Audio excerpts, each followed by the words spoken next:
Assalamualaikum warahmatullahi wabarakatuh. Pemirsa Cerita TV, apa kabar? Saya Fatia kembali menyapa Anda dalam program Lensa Banua.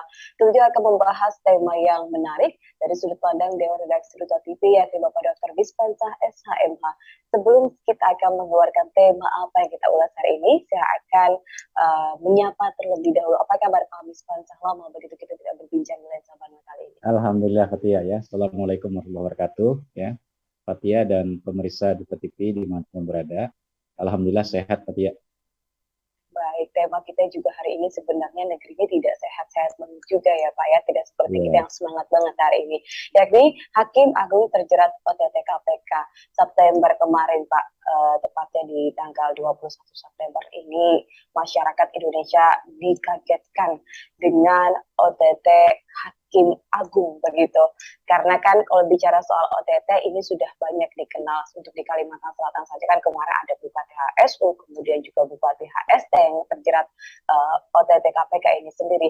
Tapi beberapa waktu yang lalu Hakim Agung yang mungkin dipercaya oleh masyarakat Indonesia namanya mulai tercoreng. Seperti apa Pak kalau kita lihat begitu beberapa waktu yang lalu juga PN Surabaya ini juga terlibat dalam kasus OTT. Ada apa sebenarnya Pak?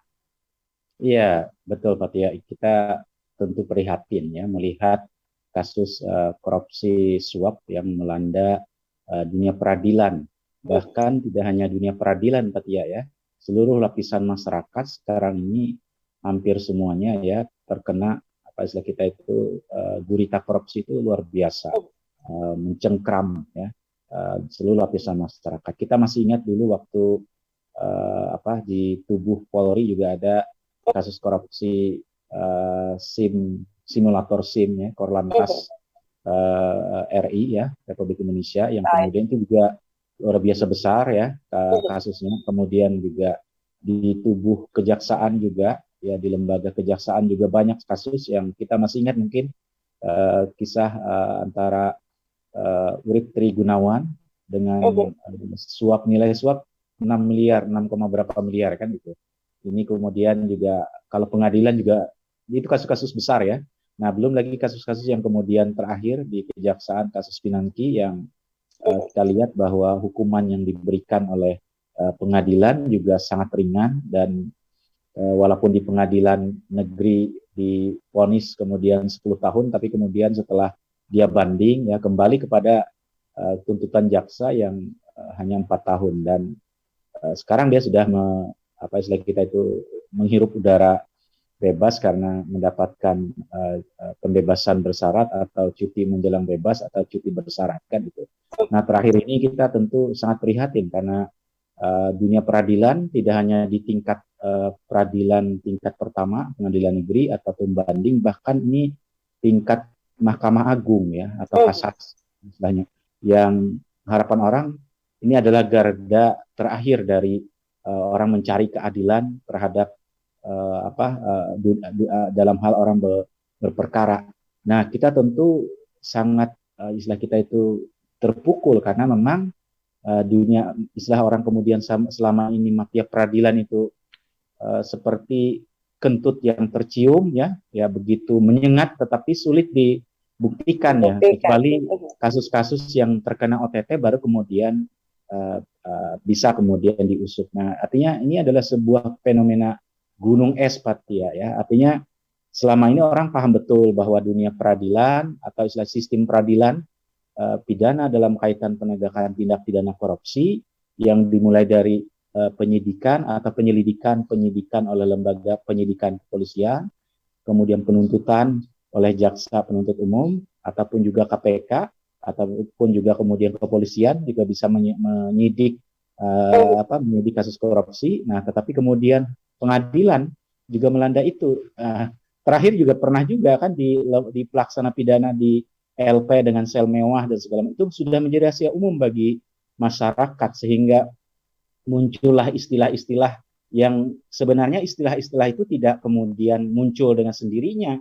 Nah, kita ingat singkatan-singkatan yang kemudian orang menyingkat KUHP itu kasih uang habis perkara atau UUD ujung-ujungnya duit, itu kan sebuah singkatan sindiran sebenarnya, sindiran yang muncul di tengah masyarakat karena mereka membentuk protes mereka sebenarnya dengan berjalannya penegakan hukum di Indonesia. Dan itu tidak hanya dalam dunia hukum. Kita ingat terakhir ketika kemudian dalam sistem penerimaan mandiri di seorang oknum rektor di Universitas Unila ya, Universitas Lampung, yang kemudian juga terjerat OTT ya dari sistem mandiri. Nah, ini kan dunia pendidikan yang harusnya merupakan penjaga moral bagi kita kan itu. Nah, selebihnya juga kita bisa lihat bagaimana berapa orang kepala daerah yang di Kalimantan Selatan saja bisa kita hitung berapa kasus yang melimpah kepala daerah, termasuk kemudian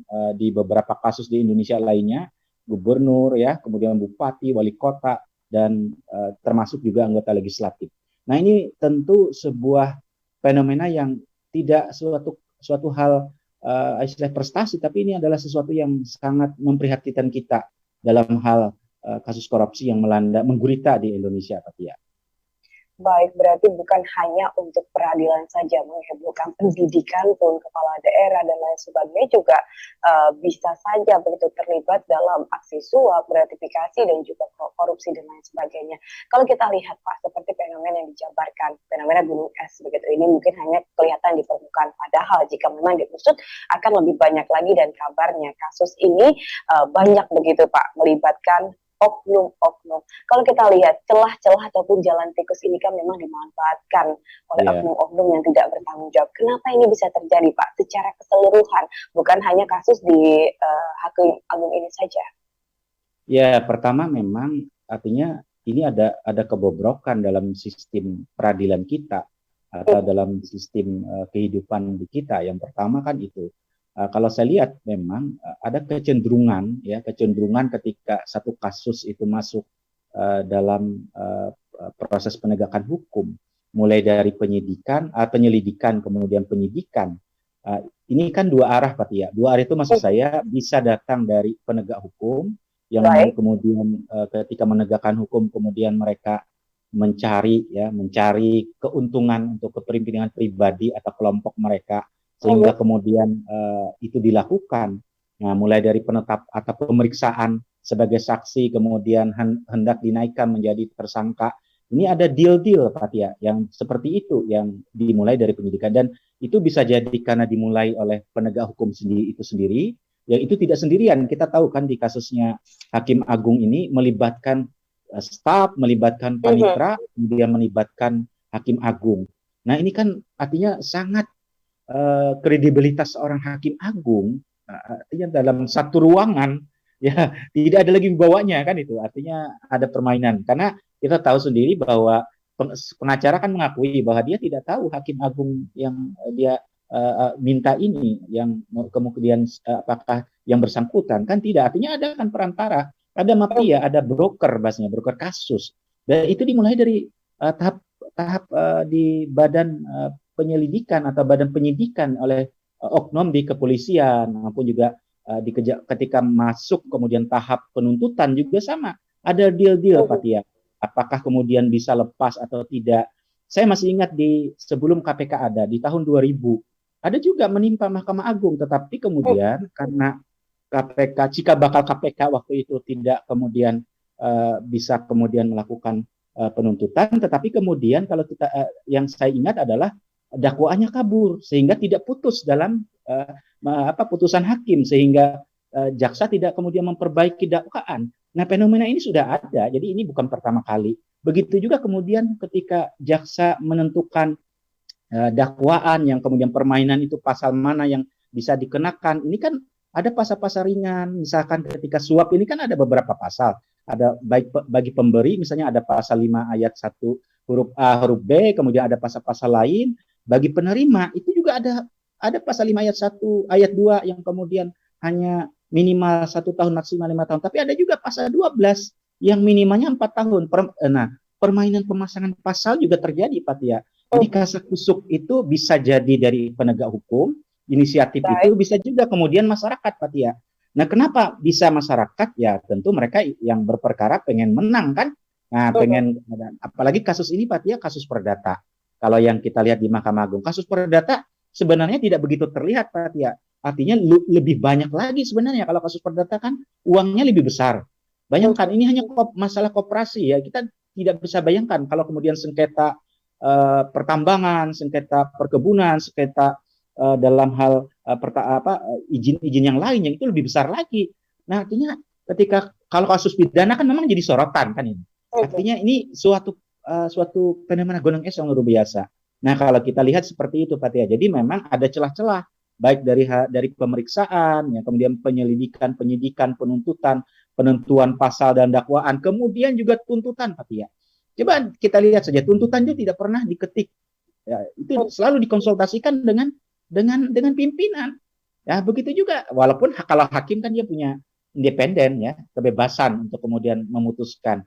Nah, ini yang terjadi Pak Tia. Jadi kita lihat memang ada celah-celah hukum yang itu sudah menjadi rahasia umum untuk kemudian orang ingin terlepas, ya masyarakat yang kena kasus kemudian muncul ingin menang, ingin agar kasusnya tidak masuk dan segala macam perkaranya. Dan ini yang terjadi. Jadi ada keinginan untuk kemudian menghalalkan segala cara, menyikut kanan, kiri, atas, bawah, tidak peduli apakah itu bisa halal atau tidak. Ini yang terjadi, Pak Tia. Jadi kalau kita lihat memang ada celah-celah yang di celah hukum itulah bermainnya, baik muncul karena lobby-lobby dari para masyarakat yang kena kasus ataupun di oknum-oknum penegak hukum yang kemudian bermain, Pak Tia.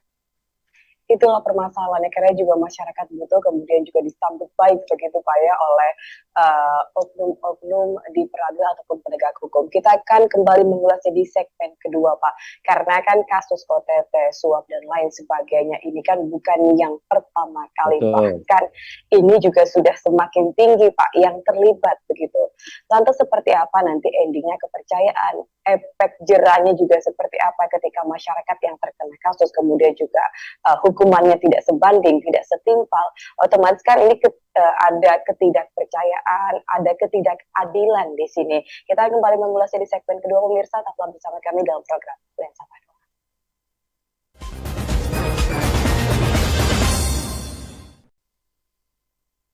Ya, kami kembali untuk Anda pemirsa di Lensa Paduan masih dengan tema yang sama, yakni Hakim Agung terjerat OTT KPK. Dan masih terhubung secara virtual dengan Dewan Redaksi kita, Bapak Dr. Wispansah, SHMA.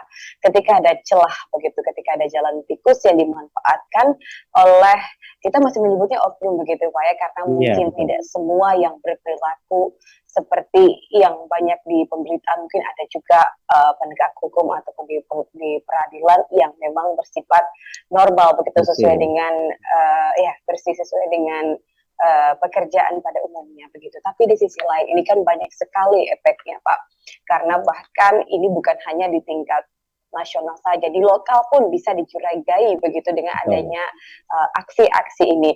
Kalau kita lihat kan ini peradilan Pak, otomatis kan banyak masyarakat yang percaya terhadap ini, tapi ketika ada katakanlah kasus-kasus ini otomatis kan dipertanyakan. Kalau kita bicara soal penyebabnya nih Pak, seperti apa ini Pak? Karena kan seperti saya bilang, tidak mungkin hanya satu titik saja, bahkan ini berjaringan begitu. Iya, memang ciri khas korupsi itu kan dia dalam tanda bahasa saya meminjam istilah dalam agama itu berjamaah kan, atau istilah kita itu tidak sendiri. Nah, itu kan karakter korupsi memang tidak mungkin karena dia pasti akan bekerja sama dengan pihak lain. Jadi ya bahasanya memang mengakar, korupsi ini mengakar, melembaga artinya kan memang sesuatu yang sangat menggurita dalam tubuh peradilan maupun juga dalam tubuh pemerintahan kita. Nah, apa penyebabnya? Kalau saya melihat ada beberapa hal penyebab, Pak Tia. Yang pertama adalah paradigma kehidupan hedonis, Pak Tia. Hedonisme, ya, artinya segala sesuatu itu uang, ya, atau materialistik lah bahasanya, ya. Uang atau materi yang itu istilah kita itu menggerogoti kehidupan masyarakat, termasuk penegak hukum kita, yang harusnya mereka menjadi penjaga atau istilahnya penegak hukum, tapi mereka oknum ini menjadi bandit lah bahasanya. Kan ini luar biasa menjijikkan dalam hal ketika mereka menegakkan hukum, tapi mereka sendiri sebenarnya melanggar hukum, bahkan menjadi sebuah mafia kan itu. Dan kalau orang kemudian muncul ketika mereka kena kasus, mendingan, makanya kan orang sering istilahnya menghindar dari kasus hukum itu. Karena kalau kemudian muncul, ketika kasus itu muncul, kemudian mereka terkena, ya mereka akan kehilangan banyak hal, baik berupa materi, fisik, psikis, dan segala macam. Nah, jadi pertama adalah paradigma adalah memahami kehidupan yang hedonis. Artinya mereka memahami saat ini ya serangan kehidupan yang hedonis, bahwa orang berhasil itu dengan materi, bahwa kesuksesan itu dari sisi uang, dari sisi jabatan, sehingga kemudian ketika mereka selesai misalkan dalam hal dunia pendidikan, ketika mereka sudah selesai sekolah, apa sudah yang kamu hasilkan, apakah kamu sudah jadi berapa rumah, mobil, materi yang kemudian dapat kamu kumpulkan, kemudian kedudukan. Ini yang terjadi kan, artinya paradigma pertama paradigma itu. Yang kedua memang ada celah dari sistem hukum yang kemudian kita lihat Ispatia ada kelemahan ya. Kelemahan dalam hal ini maksud saya adalah ada sisi normatif atau sisi materi hukum yang kemudian dalam teori sistem hukum itu menyebutkan bahwa ada legal substance yang kemudian celah itu ada.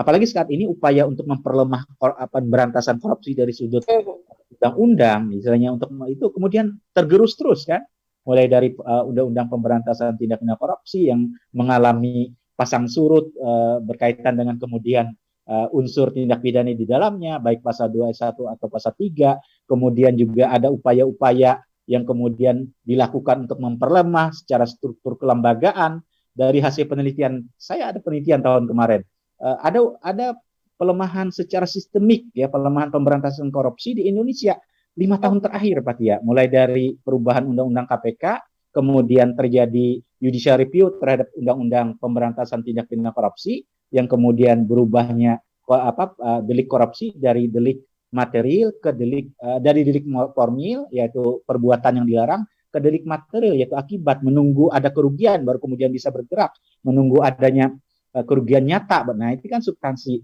Nah, kelembagaan juga terjadi, termasuk yang terakhir adalah legal culture atau istilah kita itu budaya hukum masyarakat kita yang kasak kusuk, yang kemudian ingin sesuatu itu menang, yang penting menang. Ini yang terjadi.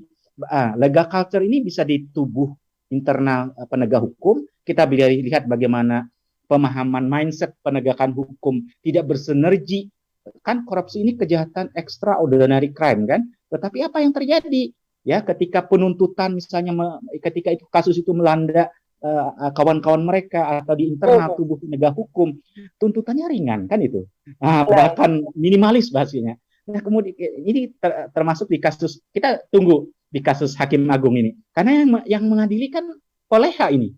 Orang akan melihat bagaimana sikap dari hakim di pengadilan tindak pidana korupsi terhadap Hakim Agung ini, karena kita bisa lihat kemarin di kasusnya Pinangki di kejaksaan, yang nuntut kejaksaan sendiri, padahal tuntutan itu bisa kemudian lebih berat, misalkan apa pasal yang dikenakan bisa pasal-pasal gabungan tindak pidana berlapis, bahkan tindak pidana pencucian uang, tapi kemudian tuntutannya hanya 4 tahun.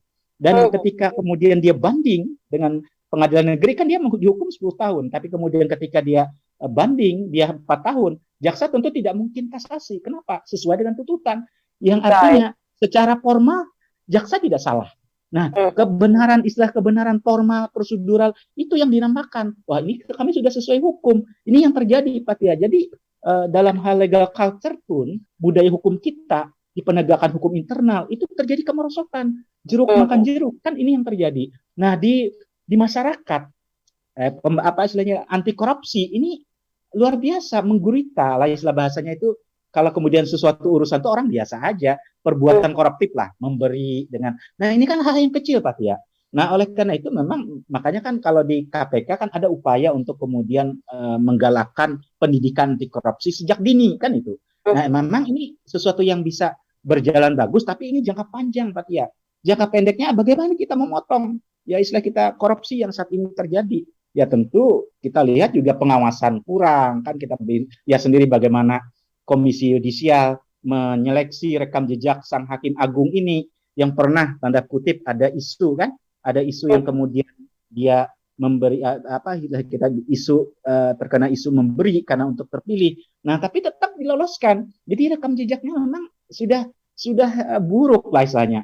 Kita tentu tidak memungkiri ada hakim yang bersih seperti almarhum Artijo Alkostar. Tapi orang-orang seperti Artijo atau dulu misalkan Bismar Siregar itu jarang kita temukan. Bahkan dari sekian ratus sekian hakim itu susah kita menemukan itu. Ini yang terjadi. Walaupun saya yakin sebenarnya di penegak hukum baik polisi, jaksa, hakim ada orang yang bersih. Tidak kemudian seperti yang terjadi di saat ini, Pak Tia. Baik, seperti yang disebutkan Mahfud MD Pak, bahwasanya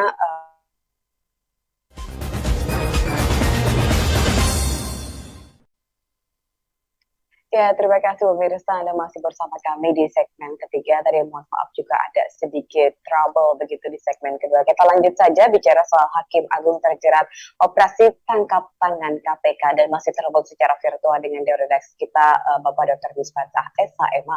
Lanjut begitu Pak, seperti yang saya sebutkan tadi bahwasanya Mahfud MD menginginkan harus dihukum berat karena siokianya. Mereka ini adalah benteng keadilan yang juga berpengaruh terhadap trust ataupun kepercayaan dari masyarakat itu sendiri. Seperti apa sih Pak ketika kita tahu ada Hakim Agung begitu kan di berita di media sosial, di media mainstream, otomatis kan masyarakat ada sedikit ketidakpercayaan terhadap katakanlah ini garda terakhir begitu saat dalam penentuan sebuah kasus. Ya, tentu yang pertama ini harus kemudian harus kemudian dikawal ya untuk kemudian pelaku dari oknum Hakim Agung ini diproses hukum, kemudian sanksinya tentu harus dengan hukuman yang setimpal. Ada penjaraan lah. Nah, artinya kenapa? Karena ini akan menjadi cerminan dalam penegakan hukum. Orang ketika kemudian seperti kasus-kasus terdahulu, ya, dengan kemudian dituntut ringan, putusan kemudian ringan, dan kemudian nanti di LP mereka mendapatkan hak-hak yang tidak ada lagi perbedaan antara warga binaan pemasyarakatan kasus kasus tindak pidana konvensional seperti pencurian dan segala macam dengan tindak pidana extraordinary crime, tidak ada perbedaan itu, sehingga kemudian nanti mereka akan lebih cepat mendapatkan remisi, mendapatkan pembebasan bersyarat dan segala macam. Tentu harus dengan hukuman yang setimpal. Ingat kita kan di kasusnya mantan hakim konstitusi, ketua Mahkamah Konstitusi yang kemudian dia dihukum dengan hukuman seumur hidup.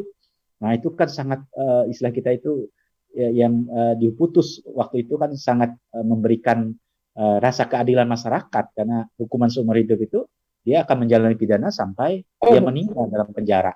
Nah tentu harapan kita juga kemudian terhadap oknum Hakim Agung ini dihukum dengan seberat-beratnya. Itu yang pertama Pak ya, sehingga kepercayaan masyarakat itu muncul kepercayaan masyarakat, walaupun ini juga agak sulit juga dalam waktu panjang kita kemudian mengembalikan rasa kepercayaan masyarakat terhadap penegakan hukum, karena sudah menjadi rahasia umum lah bahasanya. Ada permainan-permainan dalam hal penegakan hukum itu terjadi. Ya dia seperti saya katakan tadi, seperti kentut yang tercium bau tapi kemudian membuktikan susah.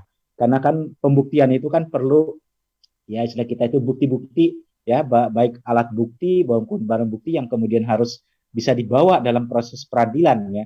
Yang sering terjadi ini kan operasi tangkap tangan, yang artinya mereka sudah lama jadi target dari penegakan hukum oleh KPK, misalkan dengan sadap mereka melakukan penyadapan dan segala macam. Artinya bukan karena laporan masyarakat, atau bisa juga laporan masyarakat, tetapi kan karena OTT, ya, operasi tangkap tangan ini yang terjadi, Pak Tia.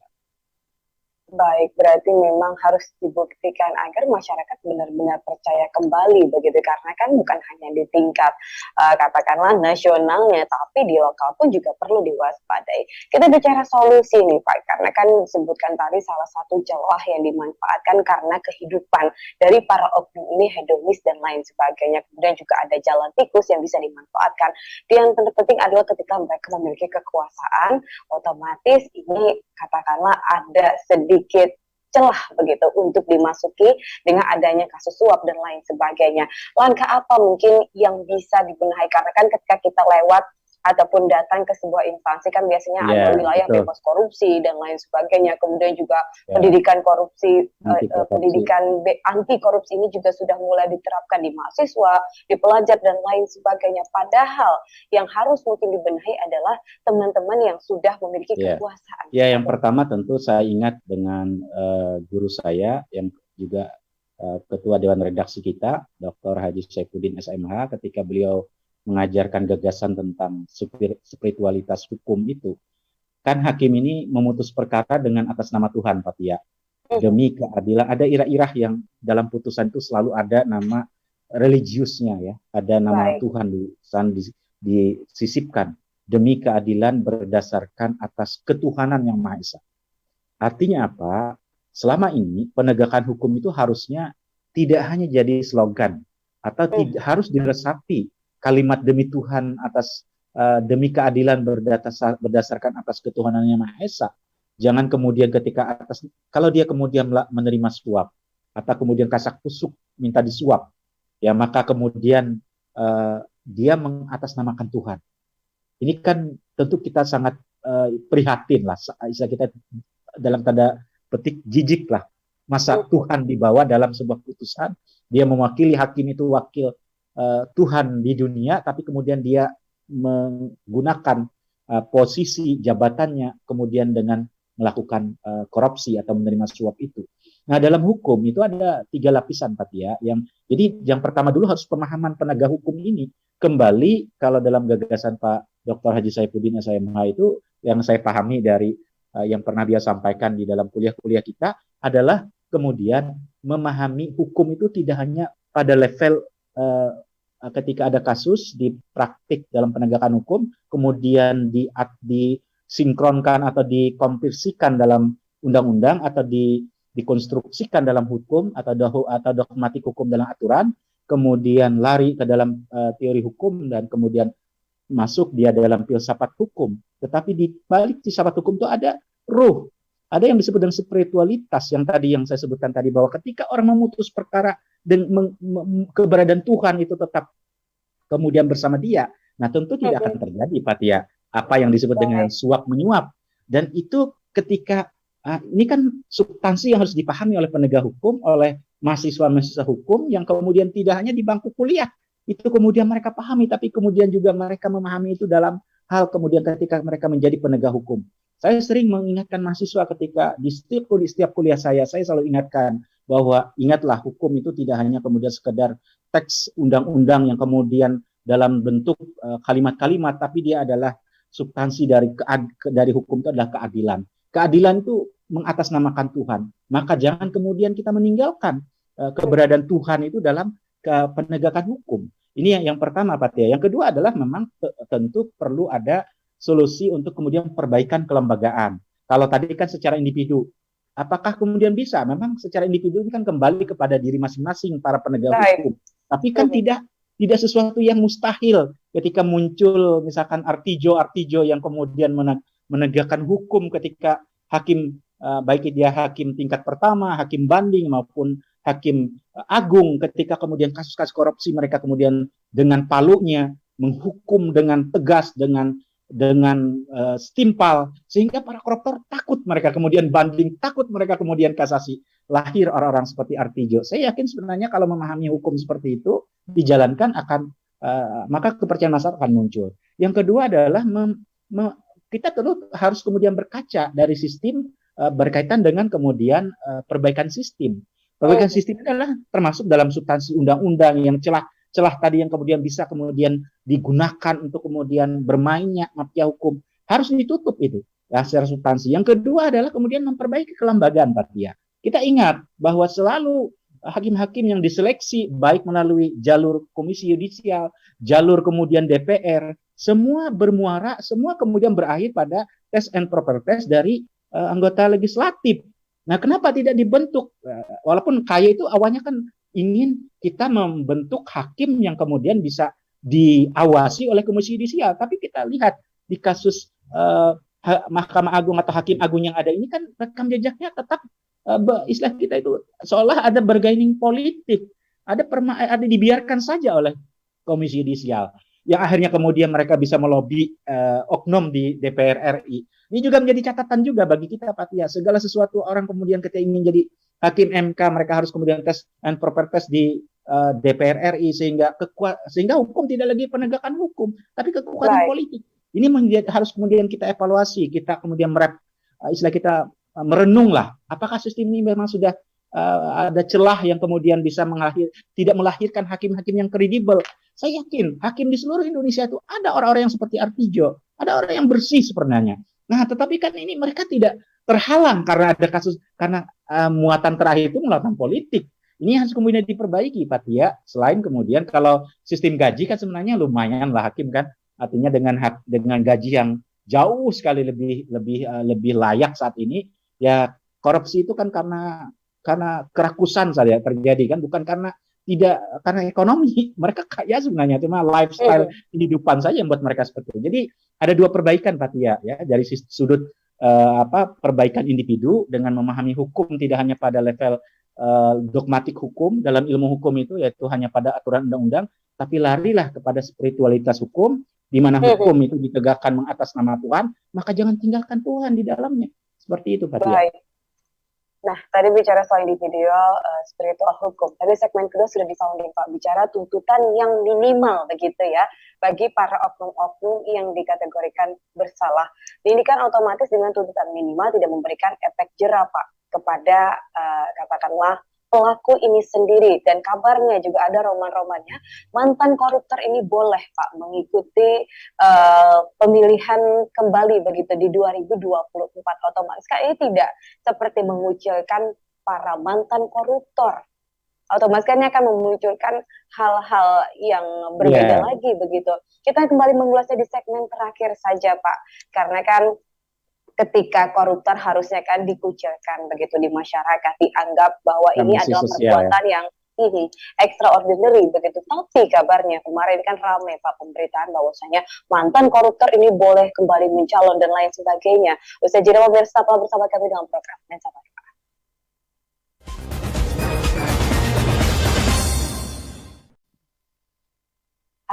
Hakim Agung terjerat operasi tangkap tangan KPK. Masih bersama kita pemirsa di Lensa Baroa di segmen terakhir ataupun segmen keempat. Pak Mispansah, seperti yang saya sebutkan tadi kan, ada roman-roman bahwasanya mereka boleh kembali mencalon di pemilu 2024 mendatang. Mantan koruptor ini yang harus digarisbawahi begitu. Otomatis ketika ada kasus korupsi, kemudian mereka dijatuhi tuntutan yang minimal begitu ya, tiba-tiba mereka bisa mencalon. Ini kan seperti bukan memberikan sanksi sosial kepada para koruptor ini sendiri. Otomatis juga lebih pada pro begitu kepada katakanlah pelaku koruptor, apalagi yang saya sebutkan tuntutan yang minimal. Seperti apa ini, Pak? Iya, tentu saya dari awal menyebutkan bahwa perlu ada kesatuan pemikiran, kesatuan pemahaman, memahami korupsi ini sebagai kejahatan luar biasa. Ini yang pertama dari Pak Tia. Dan itu harus dipahami oleh seluruh lapisan masyarakat, terkhusus kemudian dalam penegakan hukum, dari kemudian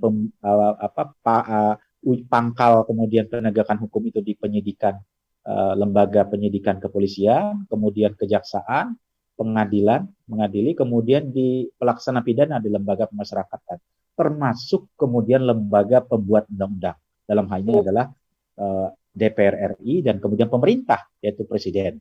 Nah, ini yang harus kemudian ada persamaan gitu, Pak Tia. Kalau kita lihat saat ini kan ada kecenderungan kemudian memahami. Saya kemarin mengira bahwa lahirlah undang-undang di ujung dapur dari penegakan hukum, yaitu pelaksana pidana undang-undang pemasyarakatan. Ada satu pasal yang kemudian mengakomodir keberadaan ketika peraturan pemerintah nomor 99 tahun 2012 mengenai pasal-pasal pengetatan terhadap koruptor. Nah, itu kemudian dimuat dalam undang-undang, karena kan alasannya kenapa kemudian itu dibatalkan Mahkamah Agung, karena bertentangan dengan undang-undang pemasyarakatan.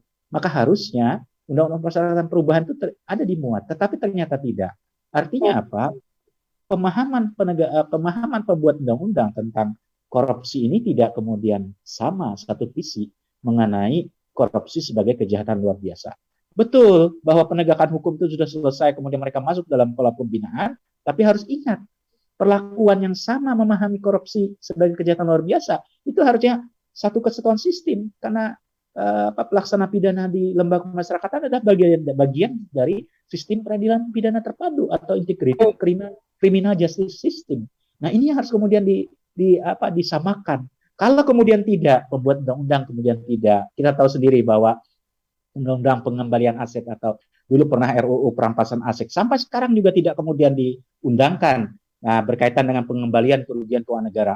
Ini juga menjadi catatan kita bahwa pembentuk undang-undang juga tidak kemudian memahami bahwa korupsi itu sebagai kejahatan luar biasa. Kalau kemudian keuangan itu harus kemudian menjadi hak prioritas untuk dikembalikan. Nah, ini Patia yang harus kemudian jadi catatan kita bahwa kemudian selama itu tidak kemudian satu visi dalam memahami korupsi, maka akan muncul lagi kasus-kasus Patia, baik itu menimpa penegak hukum kita atau lembaga legislatif kita atau kemudian lembaga eksekutif, yaitu kepala daerah kita atau misalkan menteri dan pejabat negara yang kemudian nanti kita akan menunggu saja waktunya ketika orang kemudian menyebutkan ini hanya kena apes saja. Jadi selama ini diperbaiki, perbaikan dalam kaitan dengan kemudian individu, tadi saya pernah sebutkan adalah perbaikan memahami hukum, tidak hanya sekedar hanya undang-undang saja, tapi masuklah dalam memahami hukum itu spiritualitas hukum, Patia. Baik, ini kan sebentar lagi pemilu 2024, otomatis kan sudah mulai wajah-wajah, baik itu wajah lama, wajah baru, mulai terpampang begitu Pak ya, untuk mengenalkan dirinya yang akan maju sesaat lagi di 2024. Seperti kita melihat track record dari Hakim Agung ini kan di 2013 katanya tidak lolos uji kelayakan, kemudian juga ada kategori suap dan lain sebagainya untuk meloloskan dirinya. Kita melihat pesan apa yang ingin disampaikan oleh Dewan Redaksi ketika kita nanti memilih orang yang tepat menjadi kepala daerah dan lain sebagainya saat pemilu 2024. Kalau kita berkaca dari HSU dan HST yang dimana kepala daerahnya juga terlibat OTT ataupun operasi tangkap tangan KPK nih Pak. Kita lihat track recordnya atau seperti apa? Ya, tentu pertama Patia ya, memilih pemimpin itu harus kemudian tidak hanya sekedar melihat dari asal background kemudian yang bersangkutan dengan janji-janjinya. Jadi tidak hanya sekedar slogan ya. Jadi pemberantasan korupsi itu tidak hanya kemudian berbentuk slogan saja atau hanya sekedar wajar tanpa pengecualian atau tanpa segala macam WTP ya.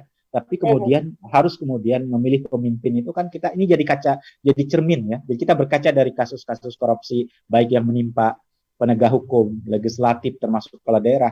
Nah, tentu saya di beberapa pesan kita di Dewan Redaksi adalah masyarakat harus ingat ya, yang dipilih itu kemudian orang-orang yang betul-betul berkomitmen dalam pemberantasan korupsi. Itu akan dilihat dari visi misinya, Katia. Kalau kemudian tidak, maka tentu masyarakat harus mengingat kembali, jangan sampai kasus korupsi terulang, Katia. Jadi itu yang harus kemudian diingat oleh masyarakat, Katia. Jangan sampai kemudian membeli istilah kucing dalam karung atau istilah kita itu ada kesalahan atau kesalahan itu terjadi 2 kali. Jadi cukup 1 kali saja kita kemudian salah dalam memilih pemimpin, ke depannya maka harus kemudian kita ingat.